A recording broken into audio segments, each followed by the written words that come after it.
Bonjour à toutes, bonjour à tous, on est ensemble ici aujourd'hui pour parler d'un des changements les plus importants que Blizzard ait apporté au jeu Hearthstone. Rien que ça, depuis le début du jeu, depuis la conception du jeu, tout simplement.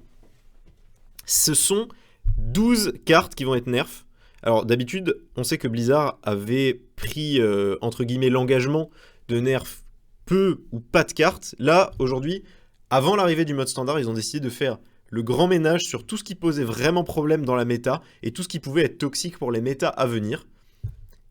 Et ils ont notamment tapé sur le druide. Avec l'ancien du savoir, qui maintenant a toujours à peu près le même effet.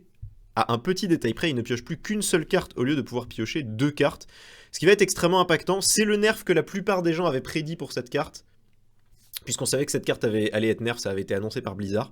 C'est le nerf que la plupart des gens avaient prédit, et à mon avis c'est le bon nerf. La carte de cette façon est équilibrée, on a pour 7 une 5-5, donc le body est pas mauvais, mais il est loin d'être fort, et en plus on a un effet de pioche, qui grosso modo vaut 1 ou 1,5 points de mana, et en plus on a la versatilité, le fait de pouvoir se rendre 5 points de vie. Donc la carte est adaptée à son coût, on va dire, et logiquement, elle se retrouve avec cet effet.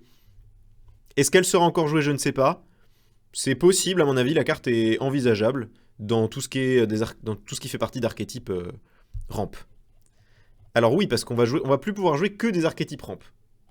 On va plus pouvoir jouer que des archétypes ramp en druide, ou alors des archétypes plus agressifs. Pourquoi?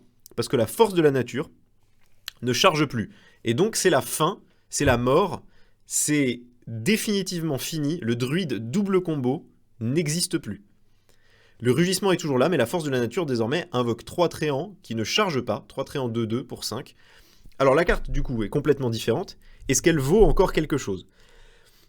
Il y a une carte sur laquelle on peut se pencher, qui est les avortons tremblants. Les avortons tremblants, pour 6, il y a un body 2-6, et par la suite on va invoquer 3-2-2. J'ai l'impression que les avortons tremblants sont quand même meilleurs globalement que la force de la nature. Pour un point de mana de plus, on a un body 2-6 d'entrée de jeu plus un râle d'agonie, ce qui est plutôt fort. Et les avortons tremblants sont pas joués concrètement, sont inexistants dans la méta. Donc à mon avis, force de la nature ne sera pas plus jouée. Très très vulnérable aux AOE, trop coûteux, la carte est devenue, à mon avis, extrêmement mauvaise. Alors ça, c'est un des plus gros nerfs qui a été apporté. Encore une carte druide, la troisième, et la dernière carte druide qui a été nerf. Le gardien du bosquet qui passe de 2-4 à 2-2. Donc globalement, il a les stats d'un sous-chef cruel, sauf qu'il coûte 4. Il a toujours les mêmes effets. Et ça fait partie de la volonté de Blizzard de nerf les cartes à silence. Les cartes à silence, d'après eux, étaient trop forts. Ben Brode a dit, le silence n'est pas une mécanique fun. Le silence est une mécanique qui casse un peu le jeu. Et donc on veut que le silence soit une mécanique très coûteuse pour empêcher les joueurs d'en abuser en fait et de jouer beaucoup de silence. Donc voilà, gardien du bosquet 2-2. Mais si on le voit, ce sera justement uniquement pour avoir une mécanique de silence et à mon avis, on n'en verra pas plus de 1 par deck parce que la carte est, en termes de body, est beaucoup trop faible pour son coût en mana et ça paraît difficile de la jouer honnêtement en 2 exemplaires. On parlait de nerf les silences, voilà la chouette. Encore une fois, c'est le nerf que tout le monde attendait, on va dire. C'est le nerf que tout le monde attendait. La chouette qui désormais coûte 3 de mana pour un body 2-1. Donc en fait, on fait payer très très cher l'effet de silence.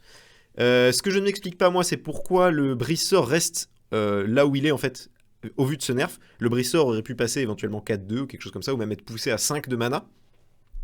Là, on se retrouve avec une chouette bec de fer qui est, je vais pas dire injouable, mais qui est très très coûteuse. Et qui du coup pousse à jouer Brise-Sort qui est encore plus coûteux mais qui a des stats correctes. Donc on pourrait voir une résurgence de Brise-Sort pour les classes qui n'ont pas accès facilement à un silence. Tous ces nerfs du silence, ça nous pousserait à penser éventuellement qu'en mode standard, les râles d'agonie seraient très très forts, ce qui sera le cas, mais la plupart des râles d'agonie très très OP, il faut s'en rendre compte, font partie des extensions Naxxramas et Gobelin et Gnome. Je pense notamment à l'œuf nérubien, mais il y en a énormément d'autres évidemment, Crash Vase. Voilà. Tous ces râles d'agonie ne seront plus disponibles en mode standard. Par contre, pour ceux qui joueront en mode libre, ça va être vraiment vraiment compliqué de se prémunir de tout ce qui est Zo, etc. maintenant, ou les decks avec beaucoup de râles d'agonie. puisqu'on n'aura pas accès facilement à des silences pour les bloquer, et donc il va falloir trouver d'autres solutions. Le BGH, alors ça encore une fois c'est le nerf auquel les gens s'attendaient globalement. BGH qui coûte désormais 5 points de mana. Alors ce nerf, il est pour moi très logique, c'est-à-dire on a énormément de match-up où le match-up se jouait sur qui a son BGH en premier. Handlock contre Handlock, celui qui faisait BGH sur le premier géant prenait un ascendant immense. Druide contre Druide, celui qui faisait BGH sur Boom prenait un ascendant immense, etc. Donc maintenant, le but c'est que BGH ce soit une carte qui consomme une grosse partie du tour, et donc ce ne soit pas possible de tout simplement gagner la partie simplement en jouant cette carte. Maintenant, quand on va jouer BGH, on va se dire, certes j'ai pris un petit avantage, j'ai payé 5 pour détruire une très grosse créature de mon adversaire et poser un body 4-2, mais le reste de mon tour en est considérablement handicapé. Je pense que c'est une bonne chose. Le BGH était clairement une carte très très OP. Donc à mon avis ça va amener plus de counterplay, plus de diversité dans la fabrication des decks. Et c'est quelque chose que moi je trouve personnellement très intéressant. On reste un peu dans cette optique de casser les counters aux grosses cartes. Et donc on essaie par là même de pousser une méta un peu plus contrôle du côté de Blizzard, en passant la marque du chasseur de 0 à 1 mana. Ce qui fait que pour tous les archétypes de chasseurs, notamment agressifs, mais également mid, on pourra plus juste compter sur le fait de faire nos tours normalement et poser une petite marque du chasseur en plus. Il va falloir la prendre en considération dans la courbe de mana. Et ça va être relativement pénalisant, mais pas énormément, selon les méta en fait. Si la méta est très contrôle et qu'il y a beaucoup de, je sais pas moi, géants des mers, géants des montagnes, des choses comme ça, le fait de jouer marque du chasseur sera probablement indispensable pour les chasseurs, mais il faudra l'inclure dans la courbe de mana, et donc ce sera un peu plus difficile de se débarrasser de ces grosses menaces. La carte à mon avis reste très bonne dans une méta contrôle, donc pas de souci sur ce nerf, je pense qu'il est tout à fait acceptable. Alors ça c'est le nerf qui a beaucoup fait, qui a le plus fait parler je pense. C'est le nerf le plus... C'est le plus violent. Je parlais du gardien du bosquet comme un des plus violents, mais celui-là c'est à mon avis le plus violent. Le déluge de l'âme qui passe de 2 à 4 mana et qui n'inflige plus de dégâts face. Donc ça c'est clairement pour moi une volonté de Blizzard de dire on a envie de créer des cartes voleurs qui boostent très fortement les armes, qui sont vraiment intéressantes, mais qui seraient totalement broken avec le déluge de l'âme. Et donc du coup on est obligé de nerf cette carte et de la rendre... on va dire quasi non viable, c'est-à-dire qu'on pourra encore la jouer en un exemplaire pour être sûr d'avoir un gros board clear dans le deck, mais on pouvait pas laisser la carte en l'état parce qu'elle bloquait le game design. Et à mon avis, c'est ça le problème que Blizzard avait. Donc voilà, tout simplement, déluge de l'âme qui est détruit par ses nerfs. Le jongleur de couteau. Alors, jongleur de couteau, c'est important de voir que c'était une carte qui, à mon sens, pollue vraiment le jeu, parce que la RNG, l'aléatoire de chaque couteau en early game peut vous gagner ou vous perdre la partie. Cela étant, Blizzard a décidé de conserver cette mécanique et s'est dit c'est suffisamment on la nerf suffisamment pour qu'elle ne soit jouée que dans quelques archétypes et qu'elle soit moins impactante sur la méta de façon générale. Pourquoi ? Parce réfléchissez, le nombre de fois où vous vous êtes dit, par exemple, vous êtes prêtre, vous jouez votre clair tour 1, vous vous dites, si pièce jongleur de couteau, j'ai perdu la partie. Il y a énormément de games où ça arrive, parce que le jongleur avait 3 d'attaque, et que 3 d'attaque, c'était tout simplement trop. 3 d'attaque, quand on mettait un coup d'arme dans un jongleur, pareil, on avait vraiment l'impression de se... Enfin, peut-être pas de se suicider, le mot est un peu fort, mais... de se souiller quoi pour aller chercher ce jongleur. Donc voilà, maintenant ce sera moins coûteux d'aller le chercher, il pourra moins trade sur le board, et donc on pourra le jouer que dans les archétypes potentiellement les plus agressifs possibles pour vraiment balancer un maximum de couteaux.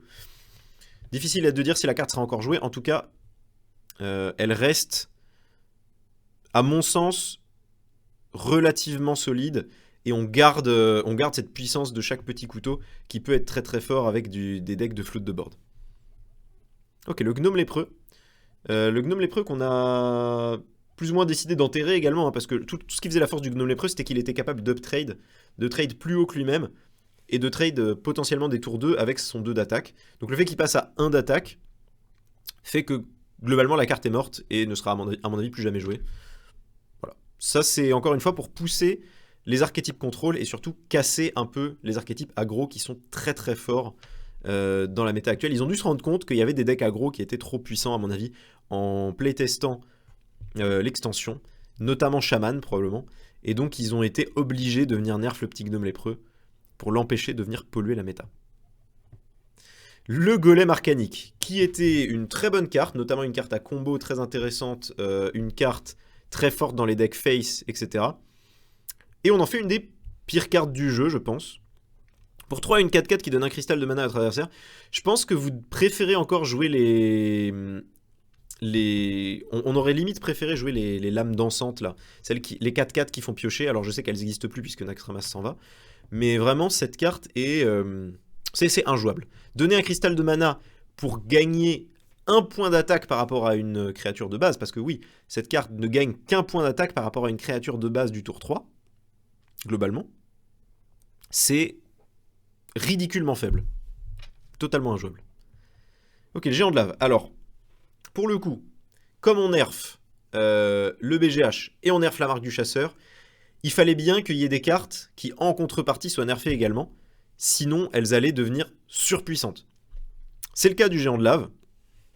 Le géant de lave, c'était une carte qui, si elle restait en l'état, avec la faiblesse des decks, avec l'affaiblissement des decks agressifs et l'affaiblissement des mesures de gestion de ce type de créature, c'est une carte qui pouvait être totalement hors de contrôle.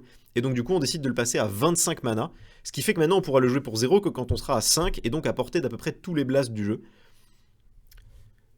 La carte devient presque trop dangereuse en fait. On va vouloir se mettre trop bas pour pouvoir la jouer peu cher, et donc à mon avis on le verra dans très peu de decks, ou alors quelques decks niches qui peuvent se permettre de descendre très très bas en point de vie.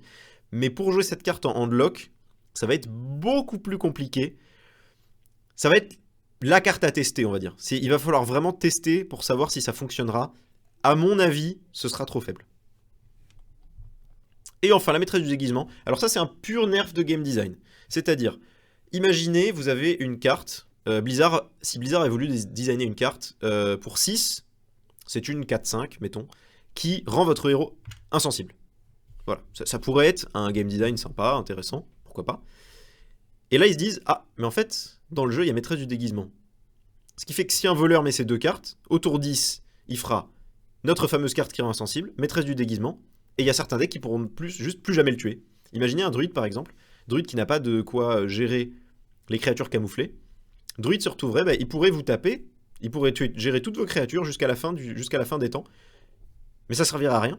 Vous ne pourriez pas mourir, vous auriez juste à attendre la fatigue et gagner la partie comme ça. Donc ça bloquait totalement le game design de Blizzard. Et donc, comme ils voulaient designer des cartes qui ne pouvaient pas fonctionner avec maîtresse du déguisement, ils ont décidé de la nerf. Voilà, pas grand chose de plus à en dire, la carte reste une espèce de carte niche qui ne sera jamais vraiment jouée à mon avis. Donc voilà, pas grand chose à dire sur ce nerf.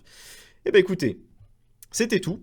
Récapitulatif, le druide prend cher, le voleur prend cher, mais probablement pour les bonnes raisons, c'est-à-dire qu'on va avoir du card design intéressant derrière qui va justifier le fait d'avoir nerf le déluge de l'âme, et après, pas mal d'autres cartes qui auraient pu poser problème dans la méta, notamment des cartes agressives qui sont nerfs également, pour ne pas venir polluer la future méta du mode standard. Voilà, j'espère que ça vous a un peu plus éclairé sur les nerfs que Blizzard implémente dans le jeu à partir du 27 avril. Je vous dis à très très bientôt. Salut à tous.